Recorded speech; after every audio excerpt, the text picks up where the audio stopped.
오늘 말씀의 제목은 성경적 전통을 붙들라, 이 제목으로 말씀을 전하겠습니다. 저를 한번 따라서 해 주시기 바랍니다. 성경적 전통을 붙들라. 여기 15절에 보시면 그러므로 형제들아 굳게 서서 말로나 우리의 서신으로 너희가 가르침을 받은 전통을 붙들라라고 이야기합니다. 전통을 붙들라. 자, 오늘 제가 설교를 시작하기에 앞서서 전통을 붙드는 것이 과연 좋은 것일까요? 전통을 붙들고 전통에 매여서 살아가는 것이 과연 좋은 것인지 옳은 것인지 생각해 볼 필요가 있습니다. 사실 성경적 전통이 아닌 일반적인 전통은 우리 믿음과 때로는 함께하지 않기 때문에 때때로 우리가 전통에 매여서 살아가서는 안 된다는 사실입니다. 자, 오늘 14절 15절 보시면 15절 하반절을 다시 보시기 바랍니다. 우리의 서신으로, 그 앞엔 또 뭐라고 이야기합니까? 굳게 서서 말로나 우리의 서신으로 너희가 가르침을 받은 전통들을 붙들라라고 말씀합니다. 우리 말씀을 한번 열어서 보시면 마가복음 7장을 열어 보시겠습니다. 마가복음 7장 8절에서는 우리 예수님께서 전통에 대해서 그렇게 기뻐하지 않으시고 책망하신 모습을 마가복음 7장 8절에서 보실 수가 있습니다. 각 가정들마다 고유한 가문의 어떤 가르침과 대를 이어받는 그 가문의 문화적인 어떤 습관들이 있으실 겁니다. 여기 마가복음 7장 8절에 예수님께서 뭐라고 말씀하시는지 보겠습니다. 다 찾으셨으면 같이 읽어보겠습니다. 시작.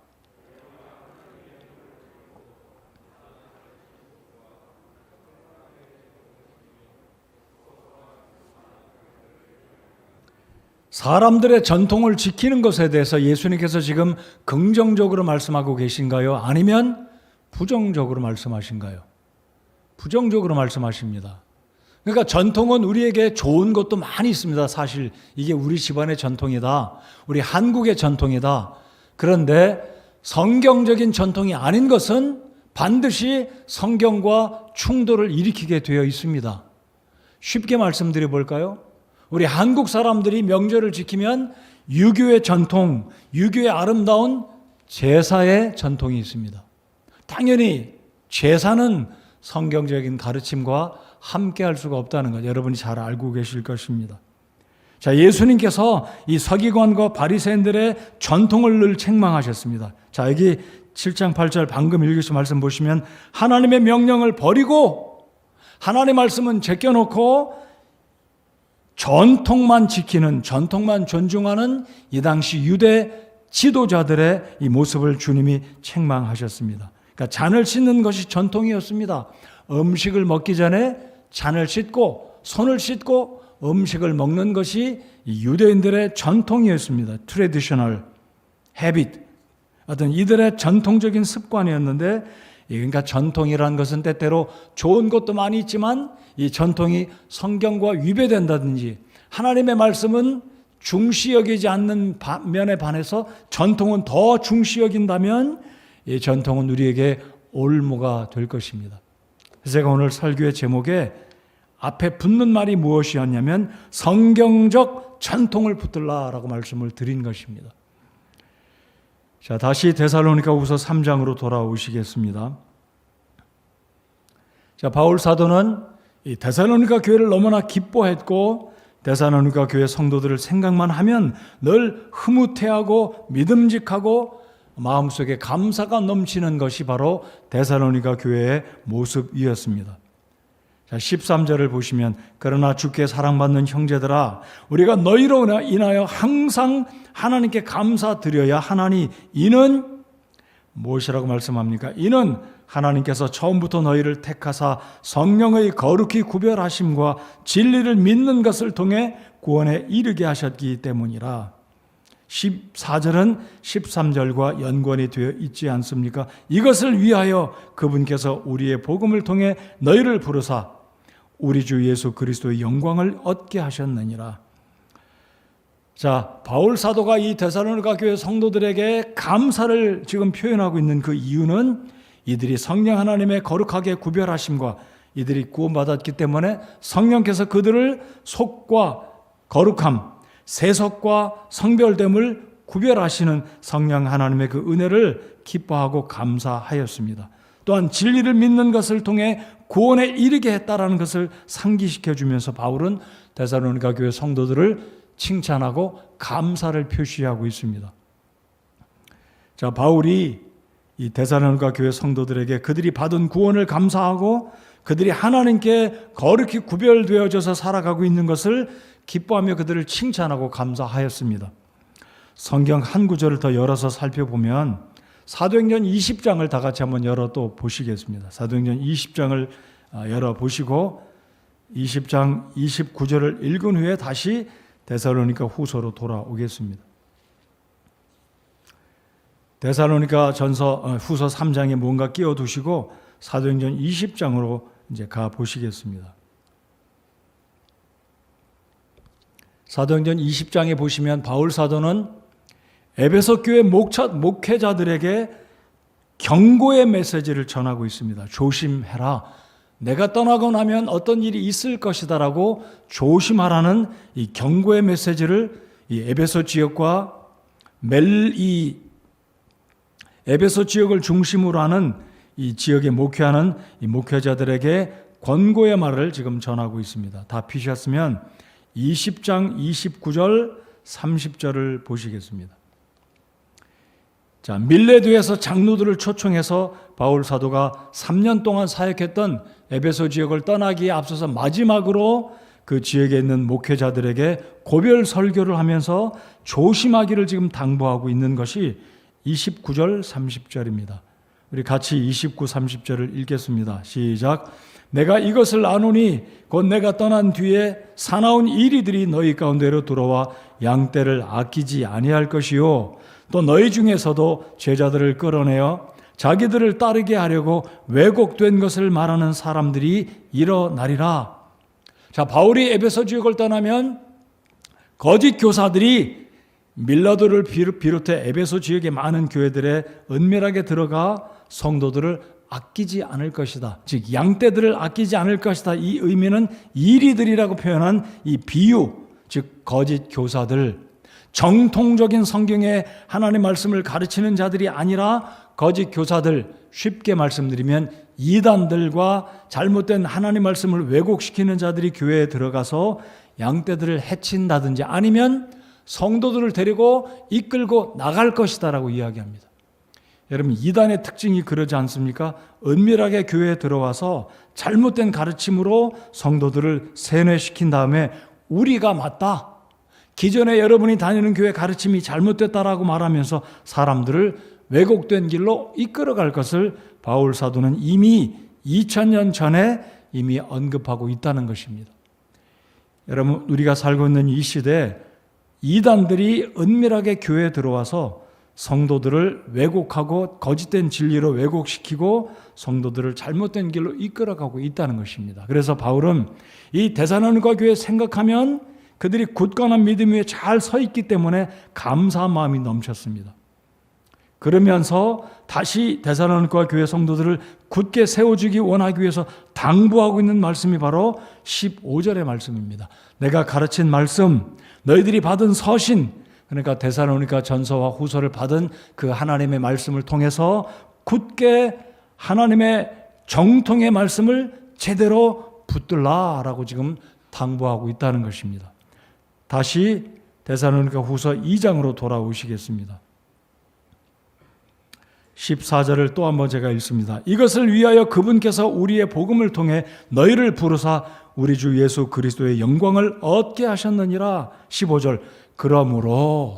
그러므로 우리 주 예수 그리스도를 통해 구원받은 성도들 형제들아, 굳게 서서 말로나 우리의 서신으로 너희가 가르침을 받은 전통들을 붙들라. 그래서 우리 교회가 붙들어야 될 우리 성서침례 교회 믿음의 교리의 전통을 굳게 붙들어야 됩니다. 여러분, 전통과 말씀을 따로 떨어뜨려서 말씀이 없는 전통은 안 됩니다. 여러분 이해하셨으리라 믿습니다. 말씀과 함께하는 성경적인 전통, 다시 말씀드리면 우리 믿음의 선조들이 굳게 붙들고 지켜왔던 성경적인 교리에서 이탈하지 말고 떠나지 말고 우리가 붙드는 올바른 여러 가지 믿음의 교리를 붙들어야 된다는 사실입니다. 자, 그런 측면에서 오늘 이 예정론자들이 믿는 이 구원의 잘못된 순서를 말씀을 한번 나눠보기를 원합니다. 여러분 13절을 보시면 택했다라는 단어가 등장합니다. 택했다. 13절을 보시기 바랍니다. 그러나 주께 사랑받는 형제들아, 우리가 너희로 인하여 항상 하나님께 감사드려야 하나니 이는 하나님께서 처음부터 너희를 택하사. 예정입니다. 여러분, 예정의 교리는 성경에 언급되어 있습니다. 하나님께서 우리를 택하셨습니다. 그러나 우리가 믿는 이 예정은 켈빈주의자들이 말하는 극단적인 켈빈주의자들의 예정론과는 다른 예정입니다. 우리가 믿는 예정은 예수 그리스도 안에서 예수님을 통해 믿는 믿음으로 하나님이 오래전부터 이미 예수님을 통해 예수 그리스도를 믿을 자를, 믿고 구원받을 자를 택해 두셨다는 믿음 안에서, 예수님 안에서의 예정이지, 이 켈빈주의자들이 말하는 극단적인 무조건적인 하나님의 주권으로 예정했다는 그것과는 다른 예정의 교리를 우리가 믿고 있습니다. 자, 다시 한번 13절을 잘 보십시오. 이는 하나님께서 처음부터 너희를 택하사, 그러니까 천지창조가 있기 전에 하나님이 우리를 예수 그리스도 안에서 구원받을 자를 하나님이 아시고 택해 두셨다는 것이죠. 자, 그러면 극단주의 켈빈 교리를 믿는 이 예정론자들은 어떻게 믿냐면요, 구원받았기 때문에 믿는다라고 믿어요. 잘 들어보십시오. 내가 믿었기 때문에 구원받았다는 말과 예정받은 사람이기 때문에 믿게 되었다는 말은 굉장히 큰 차이가 있다는 것입니다. 여러분, 켈빈주의자들은 하나님이 선택해 두셨고 택해 주셨고 예정했기 때문에 때가 되면 믿게 된다. 이것을 다른 말로 말씀드리면 제한속죄를 이들이 강조합니다. 제한속죄. 제한속죄가 무엇이냐면요, 영어로 그냥 먼저 말씀을 드려보겠습니다. Limited Atonement. Atonement란 말은 속함을 받는다, 죄 용서를 받는다, 이 뜻인데, limit이란 말은 잘 아시잖아요. 제한이 됐다는 거예요. Limited 그러면 과거형 ed가 붙어서 limited, 제한되어진 속죄. 이 의미는 무엇이냐면, 예수님께서 십자가 위에 달려 죽으실 때는 하나님께서 예정된 사람들만을 위해서 이 땅에 오셨고 구원받기로 작정된 그 사람들만을 위해서 죽었다는 겁니다. 그러니까 예수님의 죽으심은 모든 사람을 위해서 죽었다는 게 아니라 하나님에 의해서 예정된 사람들만을 위해서, 구원받기로 작정된 사람들만을 위해서 예수님이 오셨고 그 사람들만을 위해서 죽었다. Limited Atonement. 제한 속죄라는 것입니다. 그러나 우리가 믿는 예수님의 십자가의 죽으심은 모든 사람들을 위해서 죽으신 것을 우리가 믿습니다. 그러니까 예수님의 죽으심은 택정함을 입은 사람들만 위해서 죽은 게 아니라 아담 이후로부터 이 땅에 태어나서 죽어가는 모든 사람들을 위해서 하나님이 예수님을 보내주시기로 계획하셨고 때가 되었을 때 예수님이 이 땅에 오셨다는 것. 그러니까 예수님의 죽으심은 제한된 죽음이 아니라 모든 죄인들을 위해서 죽으셨다는 것입니다. 잘 들으십시오. 믿으면 구원받는 것이지 구원받았기 때문에 믿게 되어진다가 아닙니다. 여러분, 미국의 유명한 복음주의 신학자가 있는데 지금도 굉장한 영향력을 끼치는 설교자입니다. 제가 일전에도 언급을 해드렸었는데 존 파이퍼라는 미국의 복음주의 신학자가 있습니다. 이 존 파이퍼도 같은 논리로 이야기를 합니다. 믿어서 구원받는 게 아니라 구원받았기 때문에 믿음이 온다. 그래서 이 존 파이퍼가 강조하는 것 가운데 하나가 먼저 중생이 있고 그 뒤에 믿음이 따라오고 그 뒤에 사랑이 따라온다. 이거 언뜻 들으면 그럴듯해 보여요. 구원받으면 믿음이 오고 그리고 믿음이 있으면 사랑이 뒤따라온다. 그래서 존 파이퍼가 강조한 세 가지 영어 단어는 regeneration, 그 다음에 faith, 그 다음에 사랑, love가 온다. 이거는 성경적으로 올바른 순서가 아닙니다. 먼저 구원받아야 믿음이 온다가 아니라 믿을 때 구원받게 되는 줄 믿으시기 바랍니다. 근데 예정론자들은 하나님이 예정해 놨으니까 리미티드 어톤먼트, 또 다른 게 뭐냐면 불가항력적 은혜를 강조합니다. 이 불가항력적 은혜란 구원받기로 예정된 사람들은 누군가 그에게 가서 전도를 하면 그 전도를 거부할 수가 없다. 불가항력적으로 하나님의 은혜로 그 사람은 구원받는다. 왜요? 예정되어졌기 때문에. 그러니까 그 사람은 복음을 받아들일 때 거항하지 못하고 은혜를 받아들인다. 그래서 그들은 이 극단적인 켈빈의 5가지 예정론을 믿는 사람들은 제한된 속죄를 믿고 그리고 불가항력적인 은혜를 믿습니다. 그러니까 이런 논리 때문에 구원받으면 믿음이 생기는 거다라고 말하고 있어요. 그러나 우리는 믿으면 구원받는 것이지 구원받고 나야 믿음이 생긴다라고 믿지는 않습니다. 그러니까 성경적으로 이 순서가 제대로 돼야 된다는 것입니다. 제가 또 한 가지 말씀을 드리기 원하는 것은 세계적으로 유명하게 알려진 한국의 김세윤 신학자가 있습니다. 풀러 신학교에서 신학을 가르치는데 이분이 말하는 유보적 칭의가 무엇인지 잠깐 말씀드려 보겠습니다. 유보적 칭의, 유보란 말은 잠시 밀려둔다, 유보해둔다, 뒤로 밀어둔다. 그게 유보라는 의미가 아니겠습니까? 이 김세윤 신학자가 계시록을 가르치기도 하는데 그 중에 하나가 뭐냐면 유보적 칭의. 이게 무슨 말이냐면 예수님을 영접하고 구원받게 되면 당장의 칭의를 얻는 것이 아니라 예수님이 오시는 그때 궁극적으로 예수님이 온 우주적으로 재림하시게 되면 그때 가서 비로소 칭의가 이루어지고 완성된다. 그래서 이 김세윤 신학자는 유보적 칭의를 이야기합니다. 그러나 우리는 그렇게 믿지 않습니다. 말씀드렸듯이 믿으면 구원받고 구원받는 순간 하나님께서 우리를 의롭다 인정해 주시는 칭의의 교리를 믿으면 구원받고 구원받는 그 순간 하나님께서는 우리를 의롭다 인정해 주심을 믿는 것입니다. 유보적 칭의는 그러니까 성경적인 가르침과는 동떨어졌다라고 우리는 믿는 것입니다. 그러니까 이 김세윤 신학자는 칭의와 성화를 같이 묶어두다 보니까 오늘 어렵게 여러분 들려지실지 모르겠어요. 칭의와 성화는 시간적으로 다릅니다. 칭의는 예수님이 구원받는 그 순간 성령의 침례가 이루어지면서 우리가 구원받는 성도 속에 성령이 임재하시고 그 순간 우리는 성령 침례를 받는다고 믿습니다. 바로 그 순간이 하나님께서 우리를 다시 정죄로 인정하지 않으시고 죄 없다 하시고 우리를 의롭다고 인정해 주시는 이 구절과 연관된 구절을 한 구절 저희들을 살펴보기 원합니다. 로마서 5장을 열어주시기 바랍니다. 5장 1절과 8장 1절을 읽어보겠습니다. 자, 5장 1절에서 바울 사도는 구원받은 성도들은 이제 하나님과 화평을 누리게 되었다라고 선포합니다. 5장 1절 다 피셨으면 같이 읽겠습니다. 시작. 그러므로 우리가 믿음으로 의롭게 되어 우리 주 예수 그리스도를 통해 하나님과의 화평을 누리는도다. 여러분, 구원받은 성도는 그 즉시로 하나님과 화평을 누리게 됩니다.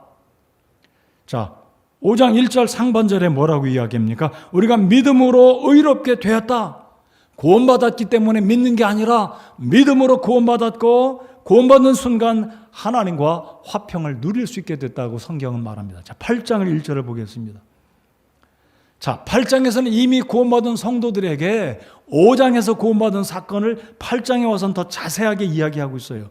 성화의 과정도 이야기합니다. 자, 8장 1절을 다 같이 읽겠습니다. 시작. 그러므로 이제 그리스도 예수님 안에 있는 자들에게는 정죄함이 없나니 그들은 육신을 따라 걷지 아니하고 성령을 따라 걷느니라. 여러분, 8장 1절에 분명히 구원받은 성도는 예수 그리스도 안에 있는 자들에게는 무엇이 없다고 선포합니까? 정죄함이 없다. 칭의를 이야기합니다. 자, 그러니까 유보적 칭의는 성경적으로 맞지 않는 것이다라는 사실입니다. 제가 오늘 이 켈빈주의자들이 말하는 구원받으니까 믿음이 생긴다. 여러분, 제가 참조로 말씀드리면 믿음은 두 종류가 있습니다. 구원에 필요한 믿음이 있고 상급을 위한 믿음이 필요합니다. 다시 말씀드리면 성화를 위한 큰 믿음이 필요합니다. 제가 누누이 여러 번 언급해 드린 적이 있는데 11조 드리려면 믿음이 없으면 11조 못합니다. 믿음이 부족해가지고 어떻게 11조 헌금 드릴 수 있겠습니까? 근데 그 11조 헌금을 드릴 때 그 믿음이 없어도 이미 구원받은 믿음이 있는 사람은 11조와 상관없이 구원받는 줄을 믿으시면 아멘해 보시기 바랍니다. 여러분 11조 드릴 때 믿음이 필요합니까? 필요 없습니까? 필요하죠. 근데 그 믿음은 구원과는 연관이 없는 또 다른 믿음입니다. 다시 말씀드리면 거룩한 삶을 위한 믿음, 예수 그리스도의 제자로 합당하게 살아가기 위한 큰 믿음입니다. 근데 이 김세현 교수 이런 분들은 칭의와 성화를 함께 묶기 때문에 그리스도인들이 비록 예수님을 통해 구원을 받았지만 칭의가 곧바로 이루어지지 않는다고 말하는 것은 성화가 뒷받침돼야 그 사람에게 칭의가 이루어진다라고 말하는 것은 성화와 칭의를 함께 묶어두기 때문입니다. 즉 구원받는 믿음과 성별을 위한 믿음을 같이 보기 때문에 구원받은 사람이 즉시로 칭의를 얻지 못한다고 하는 이유가 바로 거기에 있습니다. 자, 그러나 우리 침례 교도들은, 우리 근본주의 침례 교도들은 오늘 말씀을 디모데에게 데살로니가서 2장으로 다시 돌아오셔서 전통들을 붙들라고 말씀하시는데 그게 무엇이냐면 우리가 받은 구원은 믿음으로 구원받는 것이지 과정을 통해서 우리의 구원이 이루어져 가는 것이 아니다라는 것을 다시 한번 바울 사도는 이 데살로니가 교회 성도들의 믿음을 기쁘게 생각하며 내가 여러분들에게 가르친, 여러분들이 받은 그 서신 신약성경의 말씀을 굳게 붙들고 더불어서 너희가 가르침을 받은 전통들을 붙들라라고 이야기하는 것입니다. 자, 살후 2장 15절을 다시 보시기 바랍니다. 그러므로 형제들아, 여기 형제들은 누구를 가리킵니까? 데살로니가 교회 성도들입니다. 곧게 서서 말로나 우리의 서신으로 너희가 가르침을 받은 전통들을 붙들라. 자, 13절 하반절을 다시 한번 읽어보겠습니다. 과연 우리의 믿음은 구원받고 나서 믿음이 오는 것인지 아니면 믿음으로 구원받고 난 것인지. 자, 13절 하반절을 보시겠습니다. 성령의 거룩히서부터 읽겠습니다. 13절 성령의서부터 읽겠습니다. 시작. 성령의 거룩히 구별하심과 진리를 믿는 것을 통해 구원에 이르게 하셨기 때문이라. 분명합니까? 믿음으로 구원받는다고 말씀하고 있지 구원받으니까 믿음이 생겼다. 그리고 믿음의 과정을 쭉 지나가서 예수 그리스도가 오시는 그날에 우리가 영화되는 그 순간에 비로소 칭의를 힘입는다가 아니라는 것입니다. 그러니까 믿음의 결과로 구원이 주어지는 것이다. 구원받았기 때문에 믿음이 온다. 물론 그 말이 어찌 보면 한 각도에서 보면 틀린 말은 아닙니다. 구원받은 사람에게 믿음이 있는 거 틀린 건 아니에요. 그러나 믿기 때문에 구원이 우리에게 주어진 것이고 믿기 때문에 칭의가 이루어진 것이고 믿기 때문에 우리 속에 성령님이 우리에게 거룩하게 구별하심을 허락해 주셨다라는 것이 올바른 성경의 전통이다라는 것입니다. 제가 다시 강조해 드립니다. 성경과 상관없는 전통을 우리가 따라가면 안 됩니다. 다시 말씀드리면 전통과 성경이 상충이 될 때는 언제든지 그 전통을 헌신짝처럼 버리고 그 전통 의지하지 말고 그 전통을 숭상해서는 안 된다는 것입니다. 말씀과 전통이 함께 갈 때는 괜찮습니다. 그러나 우리의 삶 가운데 첫째로 둬야 될 것은 전통이 1순위가 아니라 말씀. 지금 바울이 이야기하는 이 14절에서 전통들을 붙들라라는 전제 조건은 무엇입니까? 하나님의 말씀이 앞서 있고 서신, 우리의 서신으로 너희가 가르침을 받은 전통들을 붙들라. 여기서 말하는 이 전통은 유대인의 전통, 사람들의 전통을 말하는 게 아니라 말씀의 전통, 교리의 전통을 말하고 있다는 것을 여러분 우리가 기억해야 할 것입니다. 그래서 바울 사도는 오늘 이 믿음으로 구원받은 에베소 교회 성도들을 생각하면 기쁘고 감사해서 그들을 칭찬하며 하나님께 감사를 드립니다. 근데 바울이 확고히 하기 원하는 것은 이 믿음의 전통이 흔들리거나 결국은 세월이 지나면 이 믿음의 성경적인 교리를 잃어버리고 정로에서 벗어나고 바울 사도가 가르쳤던 그 복음의 말씀, 하나님의 말씀, 이 교리적인 말씀을 떠나서 거짓된 가르침, 왜곡된 말씀으로 흘러갈까 두려워서 지금 바울은 성경적인 전통, 사도인 바울로부터 성경 말씀으로 또 받았던 그 가르침들을 붙들라라고 이야기하고 있다는 사실을 우리가 기억해야 할 것입니다. 그래서 오늘 이 시대에도 바울 사도가 데살로니가 교회 성도들과 그들을 생각하면 감사해서 이 전통을 강조하고 붙들고 기억하고 떠나지 말라는 강력한 권고를 하고 있는 이유가 바로 여기 있다는 것입니다. 여러분, 우리 성서침례교회가 강조하고 있는 이 믿음의 귀한 교리들을 기억하고 우리 다음의 세대들이 붙들고 우리 믿음의 선조들, 믿음의 조상들이 가르쳤던, 우리 주일학교 교사들이 가르쳤던 그 귀한 말씀들을 빠짐없이 붙들고 기억하고 벗어나지 않는, 그래서 구약 성경에는 이런 말씀이 있지 않습니까? 내 선조가 세운 경계석, 그 개역 성경이 또 뭐라고 말합니까? 지계석을 옮기지 말라. 그 경계표에서 벗어나지 말라라는 의미를 영적으로 우리가 받아들인다면 이 성경적인 교리, 이 가르침들을 떠나지 말라, 굳게 붙들라는 측면으로 오늘 바울 사도가 가르치고 있는 이 데살로니가 후서 2장 15절 말씀과 동일하게 우리가 이 말씀을 받고 귀한 믿음의 교리들을 우리가 붙들고 떠나가지 말아야 한다는 사실입니다. 자, 그래서 이제 16절, 17절은 바울 사도가 이제 2장을 끝맺는 바울의 기도가 되겠습니다. 물론 이제 3장에도 바울 사도가 데살로니가 교회 성도들에게 자신을 위해서 기도해 줄 것을 부탁하고 있지만 16절, 17절 또한 바울의 기도로 2장이 끝맺고 있습니다. 여러분이 2장 13절로 17절까지 잘 보시면 이 속에 믿음과 소망과 사랑이 들어 있습니다. 그리고 이 2장의 말씀을 잘 보시면 성부, 성자, 성령 하나님이 다 언급이 되고 있어요. 자, 16절을 보시면 이제 우리 주 예수 그리스도 그분과 예수님이 언급이 되고 있지요. 그리고 16절 하반절에 곧 우리 아버지께서 성부 하나님이 언급이 되고 있지요. 그리고 한 구절 쭉 거슬러 올라가면 13절에 너희를 택하사 성령의 거룩히 구별하심과 삼위일체 하나님이 다 언급이 되고 있습니다. 성령님, 그리스도, 그리고 아버지 하나님. 근데 공교롭게도 이 13절로 17절 사이에도 믿음과 소망과 사랑이 다 들어 있습니다. 자, 13절에 사랑받는 형제들아 라고 언급이 되어 있지요. 그리고 16절에 우리를 사랑하시고 사랑이 또 언급이 되어 있습니다. 그리고 16절의 하반절에 보시면 은혜를 통하여 영존하는 안위와 좋은 소망을 주신 하나님, 우리에게 소망을 주신 것을 또한 언급하고 있지요. 그리고 믿음이 또 언급이 되어 있습니다. 어디에 있습니까?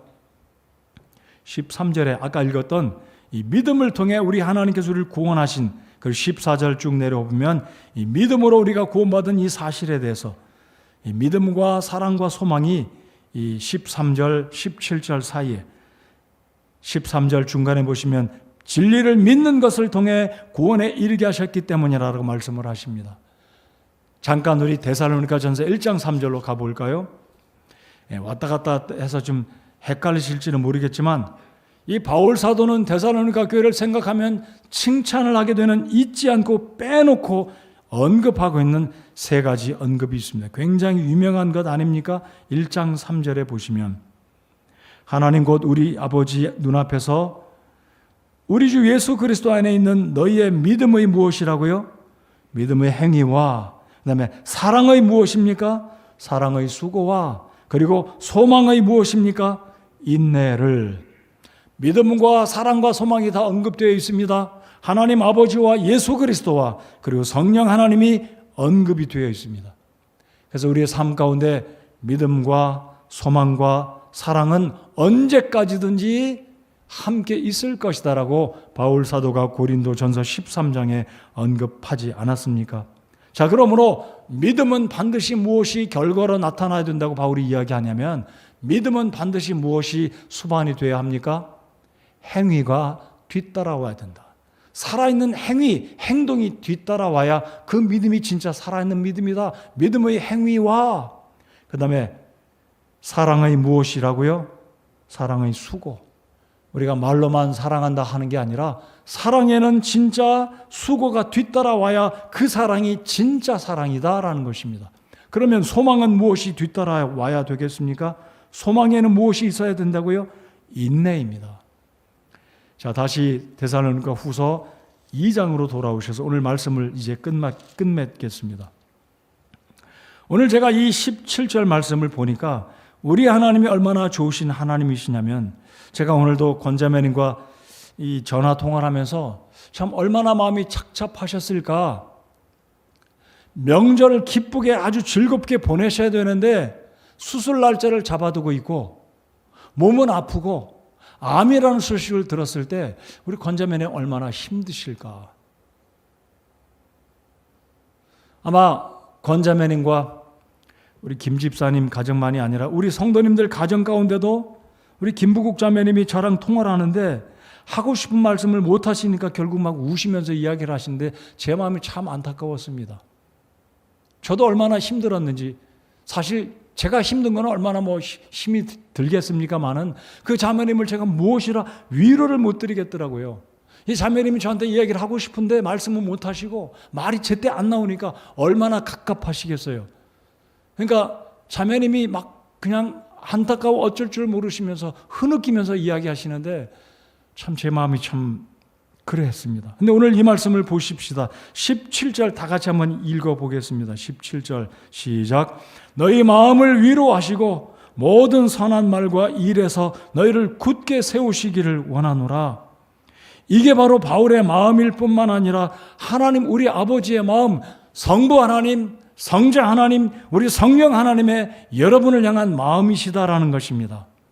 우리에게 믿음도 주시고 소망도 주시고 사랑을 주신 우리 하나님께서 이 좋은 설 명절을 보내면서 어떤 가정은 경제적으로 어렵고 사업도 잘 안 되고 병이 있고 우환이 있으면 여러분 어떻습니까?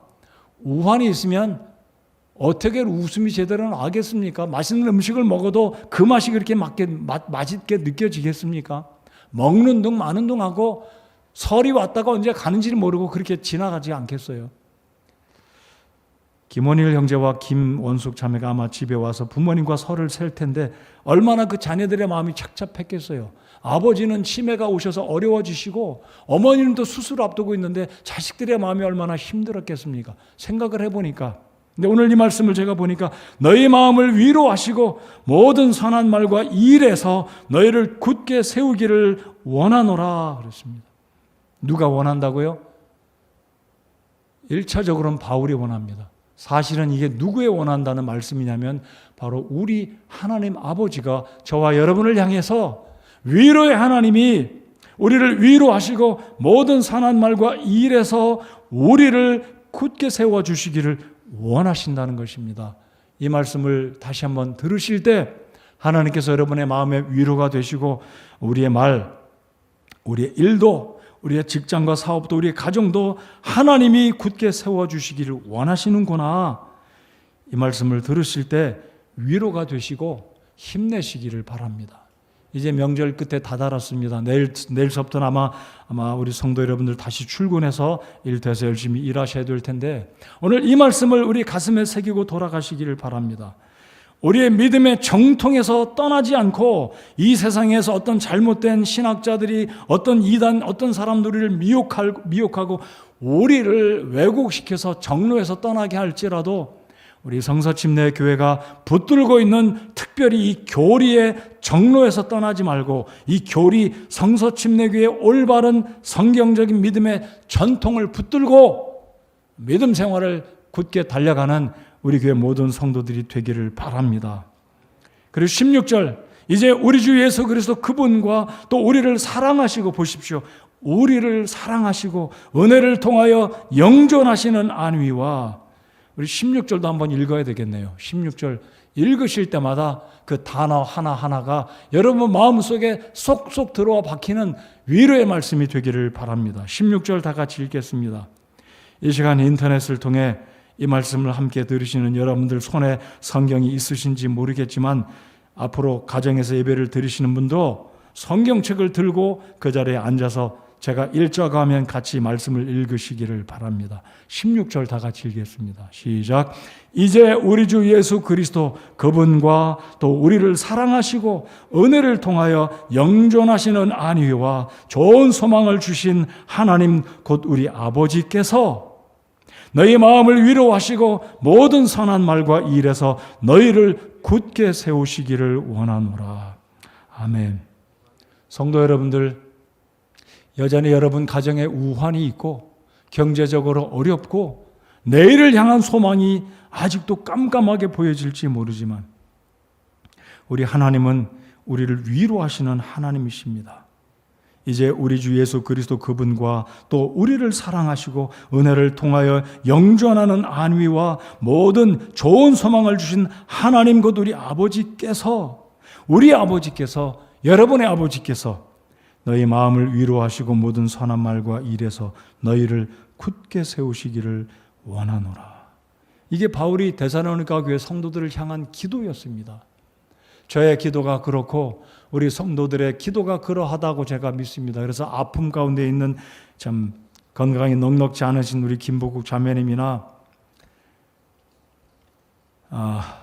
참 수술을 앞둔 우리 권 자매님이나 저 뒤에 앉아 계신 우리 김연한 집사님이나 우리 홍 집사님과 임춘희 자매님, 또 병을 얻어서 어렵게 지내고 있는 우리 성도 여러분들 설날 어떻게 보내셨는지 모르겠어요. 아마 그 심정은 제가 조금은 이해할 것 같아요. 저도 아파봤기 때문에요. 수술을 저도 해보았기 때문에. 우리 하나님께서 우리 성도 여러분들 위로해 주시고 우리의 말과 일터 위에 직장과 생업과 가정 위에 우리를 굳게 세워주기를 원하시는 그 하나님의 위로하심이 오늘 이 저녁에 가득하시기를 참 소원합니다. 함께 고개 숙여 기도하겠습니다.